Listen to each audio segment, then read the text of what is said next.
সুপ্রিয় নবম শ্রেণীর শিক্ষার্থী বন্ধুরা, তোমাদের কয়েকটা পরীক্ষা হয়ে গেছে। এখন সামনে তোমাদের পরীক্ষা আছে শিল্প সংস্কৃতি। শিল্প সংস্কৃতিতে খুব সহজেই তুমি কিভাবে অ্যান্সার করো সেই সম্পর্কে আজকের ভিডিওটি তোমাদের জন্য করেছি। তোমাদের পরীক্ষার মধ্যে আগে দেখেছো যে অন্যান্য যে পরীক্ষাগুলো হয়েছে সেখান থেকে কিছু ধারণা পেয়েছো, যে সেখানে তোমাদের একটি প্রশ্ন এখানে লিখে দেখতে পাচ্ছ। ধরো তোমার বিদ্যালয়ে মুক্তিযুদ্ধ নিয়ে একটি আলোচনা সভা, এর একটা প্রশ্নের নমুনা প্রশ্ন। এই প্রশ্নটা এইভাবে হইতে পারে। এই প্রশ্নটা ভালো করে পড়লে, ভালো করে দেখলে যে প্রশ্নে আসুক সেটা তুমি লিখতে পারবে। তো আমি এখানে একটা প্রশ্ন লিখেছি, এটা একটু পড়ছি, দেখো। ধরো তোমার বিদ্যালয়ে মুক্তিযুদ্ধ নিয়ে একটি আলোচনা সভা এবং সাংস্কৃতিক অনুষ্ঠানের আয়োজন করা হয়েছে।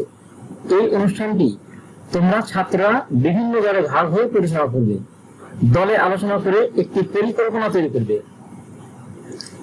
এখন এটা নিয়ে তোমাদের একক কাজ অথবা দলীয় কাজ দুটি আসতে পারে। এই জন্য কাজের নামটা আমি লিখিনি। একক কাজে আসতে পারে, দলীয় কাজে আসতে পারে।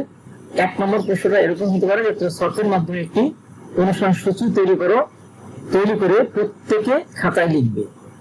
তাহলে শখের মাধ্যমে একটি অনুষ্ঠান সূচি তৈরি করে প্রত্যেকে খাতায় লিখবে, এই ধরনের একটা প্রশ্ন।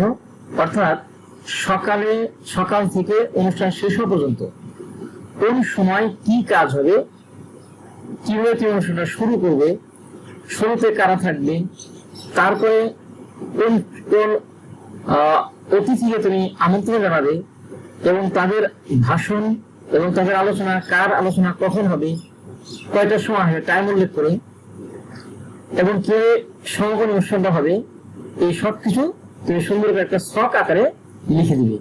এটা আমি উত্তর দেইনি, কিন্তু এবার তুমি লিখবে যে সকাল কয়টায় তোমার শুরু হলো, এরপর কে আসবে, কে শুরু করবে, মাঝখানে কারা বক্তৃতা করবে, শেষ কিভাবে হবে। এইভাবে তুমি একটা ছক করে সুন্দর করে একটা পয়েন্ট লিখে একটি শখ তৈরি করে পুরো অনুষ্ঠানটা। 2 নম্বর প্রশ্ন হচ্ছে মুক্তিযুদ্ধে আমাদের বিভিন্ন ধরনের শিল্পীদের অবদান বর্ণনা করো। তোমরা জানো যে আমাদের যে 1971 সালে যে মুক্তিযুদ্ধ হয়েছিল, এই যুদ্ধে যে দেশের বিভিন্ন মানুষের সাথে বিভিন্ন শিল্পীদেরও অনেক অবদান রয়েছে। তাহলে মুক্তিযুদ্ধে আমাদের এই শিল্পীদের কি কি অবদান আছে, কোন শিল্পীর কি ধরনের অবদান আছে, এটা সম্পর্কে তোমাদের একটু ধারণা থাকতে হবে। এটা আমি উত্তরটা লিখে দিইনি, কিন্তু তোমাদের বইতে এটা আছে, আমি পৃষ্ঠা নম্বর উল্লেখ করে দিয়েছি। এখান থেকে তোমরা সুন্দর করে দেখে নিবে। যেমন চারু শিল্পীদের অবদান, আমাদের মুক্তিযুদ্ধে চারু শিল্পীদের অনেক অবদান রয়েছে।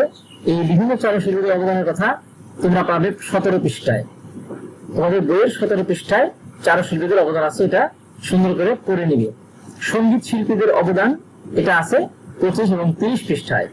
অভিনয় ও নৃত্য শিল্পীদের অবদান আছে 32 পৃষ্ঠায়। তাহলে এই সম্পর্কিত প্রশ্ন খুবই ইম্পর্টেন্ট। মুক্তিযুদ্ধে আমাদের বিভিন্ন ধরনের শিল্পীদের অবদান, এর মধ্যে রয়েছে চারু শিল্পী, এর মধ্যে রয়েছে সঙ্গীত শিল্পী, এর মধ্যে রয়েছে অভিনয় ও নৃত্য শিল্পী। চারু শিল্পীদের অবদান পৃষ্ঠা 17, সঙ্গীত শিল্পীদের অবদান পৃষ্ঠা 25 এবং 30, অভিনয় ও নৃত্য শিল্পীদের অবদান পৃষ্ঠা 32। 3 নম্বর প্রশ্ন দিয়েছি আমাদের বিভিন্ন ধরনের সংস্কৃতির বর্ণনা।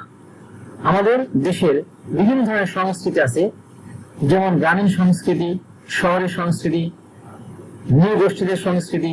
তাহলে এই বিভিন্ন ধরনের সংস্কৃতির বর্ণনা তোমাকে ভালো করে পড়তে হবে। তাহলে তোমার পরীক্ষার আগের রাত্রে এত কষ্ট করতে হবে না। এখন থেকে যেহেতু সময় আছে অনেক, এই সময়ের মধ্যে তুমি এগুলো প্রিপারেশন নিয়ে ফেলো, সুন্দর করে তুমি লিখতে পারবে।